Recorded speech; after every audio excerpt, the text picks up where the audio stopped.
此处空间禁制如此厉害，能将蛊魔都轻易灭杀，明显不是我们人界法阵能有的威力。而那银叶丝毫邪气不带，并直冲那蛊魔而去，自然只有灵界修士才有这种神通了。看来当初上古修士最终击溃了蛊魔，背后还真有灵界修士插手的影子。大眼神君默然了一会儿，才叹了口气。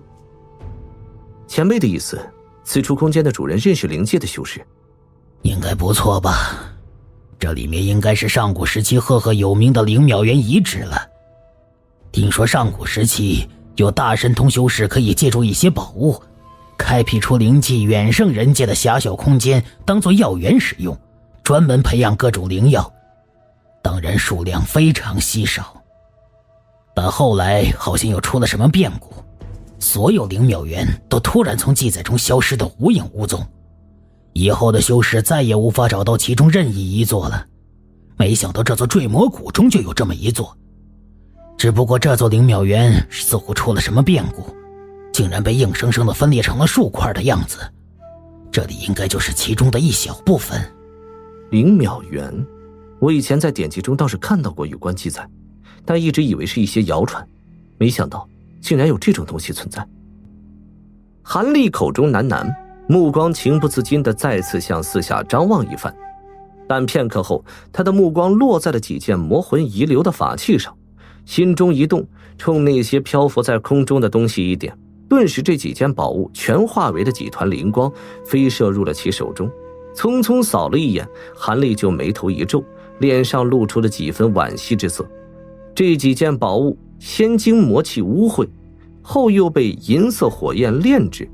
宝物灵性已经损失得七七八八，以后就算能否炼化使用，也发挥不出原来的几分威力，算是成了鸡肋。韩立摇了摇头，将这几件宝物随意地收进储物袋，然后身上血光一闪，解除了降灵之术，一道血光符箓从体内飞射而出，被一把抓住，细细看了看。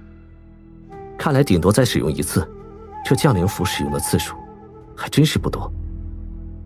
韩立喃喃嘀咕了一句，随后将降灵符小心地收起，人就直接飘然而下。双足才一接触地面，韩立袍袖一抖，一只雪白小狐从袖中飞射而出，然后白光闪动，一个身材曼妙的妩媚少妇显出了身形，正是银月此女。我原以为主人会在刚才的大战中将小婢换出来相助呢，没想到现在才换银月出来。你妖狐肢体修为太低，换你出来又有何用？不过你精通遁术，看看此地是否能隐匿的机关禁制，和我一起探寻下离开此地。遵命。银月当即点了点头，身形银光一闪，从原地消失，遁入地中。韩立则直接盘膝而坐，闭上双目，将神识缓缓放出，开始检查着空间的每一寸地方，看看是否能找到什么隐秘或者出路。韩立神色开始平静无波，但过了一会儿，似乎没有什么收获，隐隐显得有些焦虑起来。但再过了片刻，他眼皮眨动几下，面上突然露出了一丝古怪，骤然睁开双眼。他一下站起身来，几步走向空间的一角，在十几株结着紫色浆果的古怪灵草前，面带一丝兴奋停下了脚步。这好像是晚梦果，已变成了深紫色，最起码有了万年以上药性后才会有这种颜色的。这座药园残骸不知多少万年没有人来过，若是药性没有万年以上，我才觉得奇怪。强压住心中的激动，韩立保持冷静，没有马上毛手毛脚的采摘什么，而是静静的在那里观察了好半天，才转身离开，直奔另一个角落而去。龙纹草，风铃花。韩立每到一片灵草前，口中喃喃叫出这些珍稀异常或者外界早已灭绝的灵药的名字。这些药草灵性无一不是万年以上，韩立一对眸子愈发的晶亮起来。想不到你对灵药如此熟悉，你叫出名字的有几种我都不清楚药性。前辈莫非在取笑晚辈？这里的灵草在下能认出1/3就不错了，其余的灵草还需要前辈多指点一二。老夫虽然对炼丹术略有涉及，但对此可并未加深研究什么，也只能帮你多认出这术种罢了。那边的事……大眼神君也许觉得这是小事一桩，没有刁难韩立什么，轻易的又指出了其他几种灵药的名字和效用。韩立看了看，点了点头，手掌一翻，一块青色的玉简出现在手中。他毫不迟疑将神识沉进其中，待在原地一动不动，似乎在找寻着什么。大眼神君识趣的没有出声打扰韩立，一语不发。足足过了一顿饭的功夫，韩立将神识从玉简中抽出，脸上露出了沉吟之色。此玉简正是洛云宗宋姓女子当日送给韩立的那块，里面记载了不少上古灵药和丹方，他全靠此物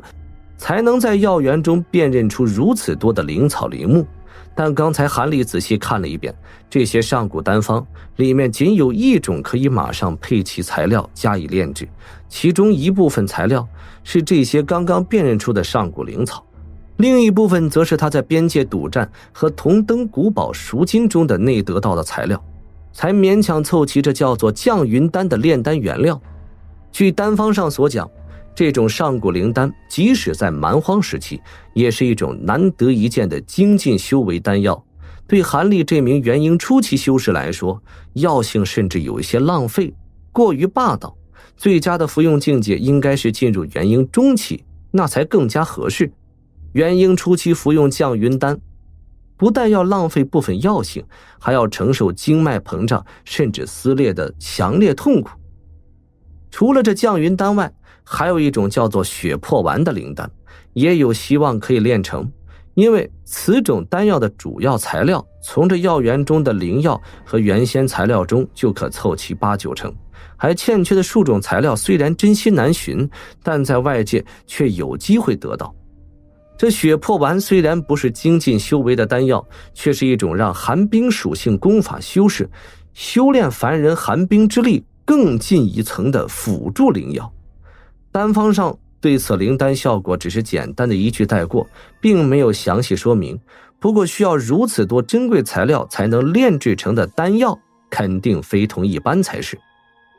至于药园中剩余的灵药，无法再凑齐什么上古丹药，只能收集起来以备后用。韩立心念转动之下，就将这些灵药的用途整理了出来。即使平时再冷静沉着，这时的心情也不自禁的一阵阵激动。他进入元婴期已经很多年了，虽然说一直处于忙碌之中，并没有机会真正闭关进行长时间的修炼法力，但何尝不是因为手中没有合适丹药来促进修为大增，故而下意识的四处活动来寻觅自己的机缘。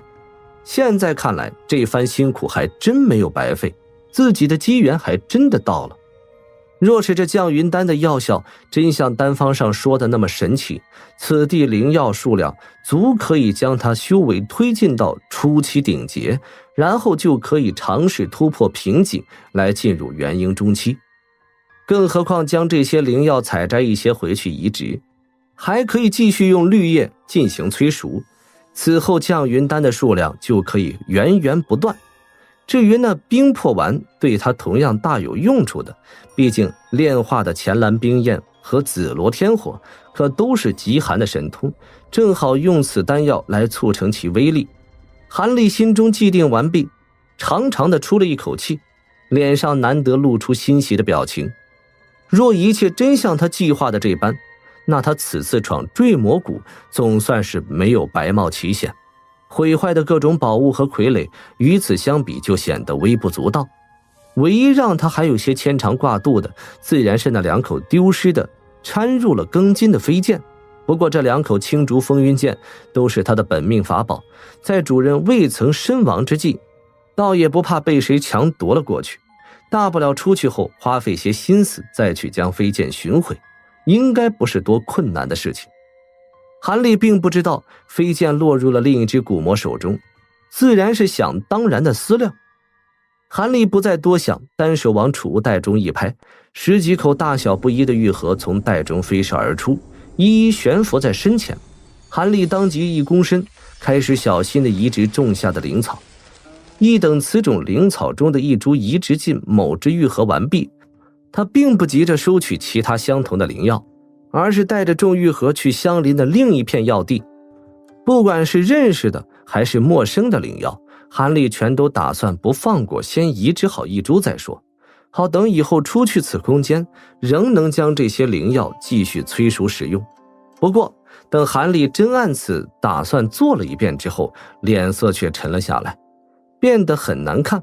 因为这药园中的上古灵药，其中就有3种竟无法移植，一株刚刚移植入玉盒就无故自燃化为了乌有，一株则和先前见到过的灵竹果一般，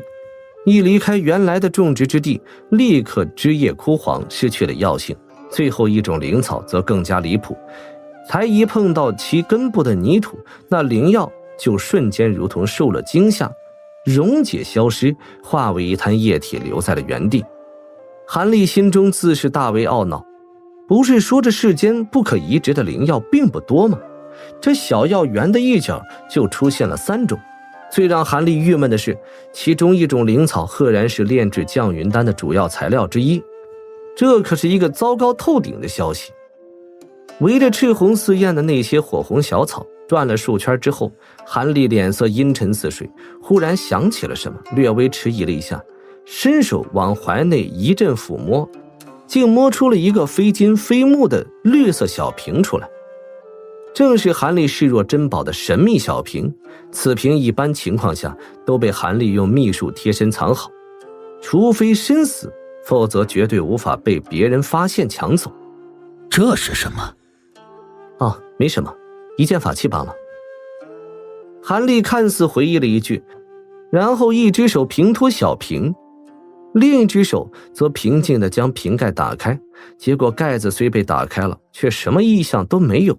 再等了一会儿后，韩立缓缓将瓶子重新盖好，小心收起，眉心紧锁起来。此空间没有日月星辰，也没有昼日之分，小瓶在此地失去了作用，倒也没什么可奇怪的。但是韩立心中还是一阵郁闷，这代表他哪怕待在此地经年不走，也一样无法多得到那些降云丹。眼前的灵草能炼制出多少丹药来，也只能得到多少。心中一阵烦闷，韩立叹了口气，抬手看了看灰蒙蒙的天空，眯起了双眼。不管丹药的事情，他还有另一个更加迫切的问题必须先解决，如何从这空间中出去，重返人间。要知道现在可没有人和他合力一击了，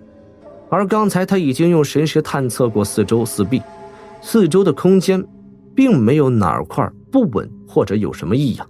全都浑然一体，无缝可钻。而天空和地面神识一探查过去，立刻被什么东西反弹了回来，看来是有禁制存在于此处。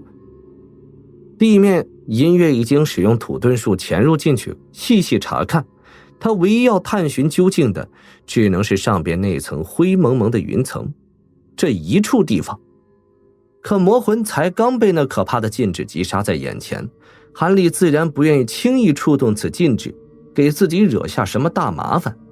正在低头沉思之际，身前的地面上银光闪动，银月身形浮现，并急忙向韩立深施一礼。